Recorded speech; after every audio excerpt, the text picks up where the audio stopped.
The father of the 18-month-old toddler who died from COVID-19 yesterday says his son had fought for his life in his last days.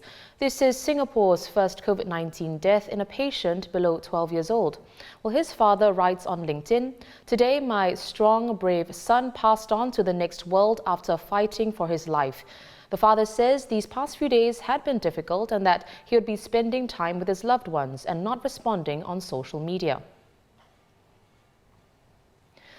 According to the Health Ministry, a week ago on the night of June 21st, the boy was taken to KK Women's and Children's Hospital with a high fever and recurrent seizures. He subsequently began to lose consciousness. The next day, June 22nd, he was admitted to the children's ICU in critical condition and was diagnosed with severe meningoencephalitis, which is inflammation of the brain and the membranes that cover the brain and spinal cord.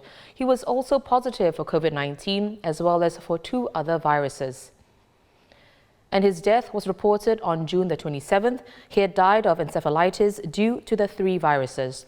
MOH says the boy had no other past medical history and was previously well.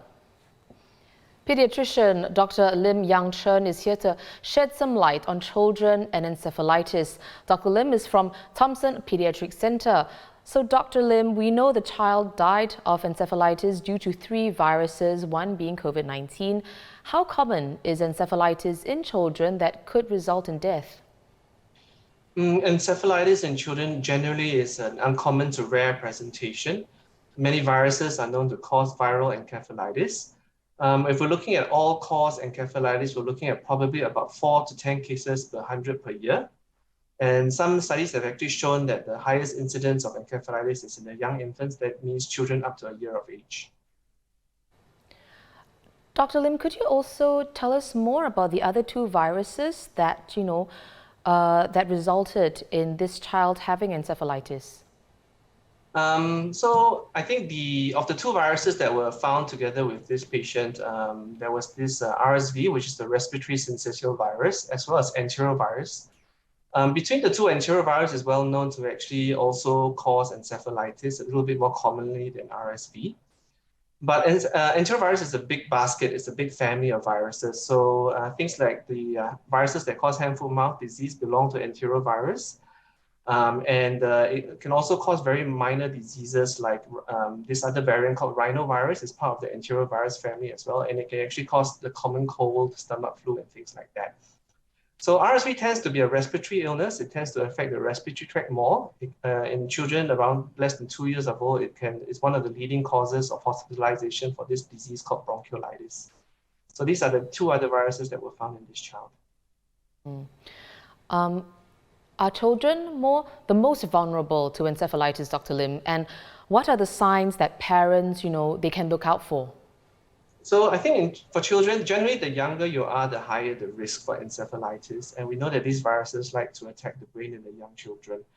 And encephalitis is actually one of the diseases that is also associated with this other component called meningitis. So we usually call the term meningoencephalitis. So the reason is because the symptoms can easily overlap.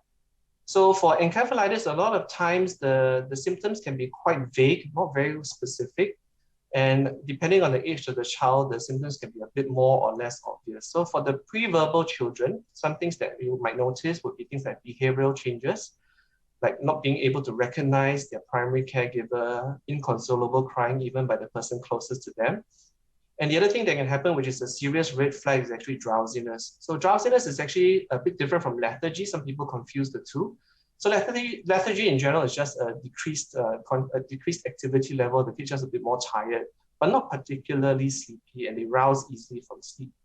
Whereas drowsiness is a child who's actually persistently sleeping, hard to wake from sleep. The kid seems to have difficulty staying awake. So if you do see drowsiness, that's actually a symptom that I would encourage parents to bring the child to see a doctor as soon as possible. Another sign or symptom is actually seizures. So if the child has seizures, that may be a sign of encephalitis as well, and definitely that warrants immediate medical attention. Then for the verbal kids, a lot of times what happens is that you can actually talk to them, so they can actually answer you. So some things I like to screen with is, for example, whether the child's able to be oriented in terms of the time of day, recognize people or roles like policeman, fireman, doctor, and also whether or not they are able to tell where they are. So if they are at home, they may say they're in the clinic, so they're confused as to where they are, then you have a child who's disoriented, and that's worrisome for encephalitis. Other symptoms include headaches. So the headache can be quite severe, can be hard to pick up in the pre-verbal child, so the child may be just inconsolably crying. The older child can tell you they've actually got pain in the head. Sometimes you get eye pains, difficulty looking into bright lights with pain in the eyes, worsening vision. So I think that these are the things that we will be worried about in children who may be having meningoencephalitis. Well, Dr. Lim, I know you said that encephalitis in children can be quite rare, but is there any way of protecting kids from viruses that can result in encephalitis? Okay, so I think first off, we want to reinforce that the incidence of this is relatively low but serious.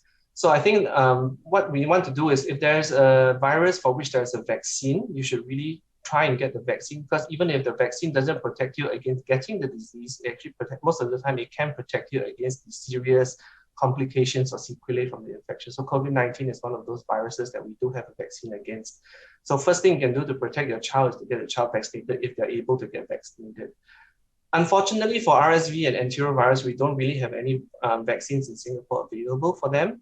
So I think early recognition becomes very important. Early recognition of a severe sick child, knowing the symptoms of encephalitis or meningitis, catching it early so that doctors can be brought in to take care of the child will help, because early intervention can sometimes reduce the morbidity and the risk of serious outcomes.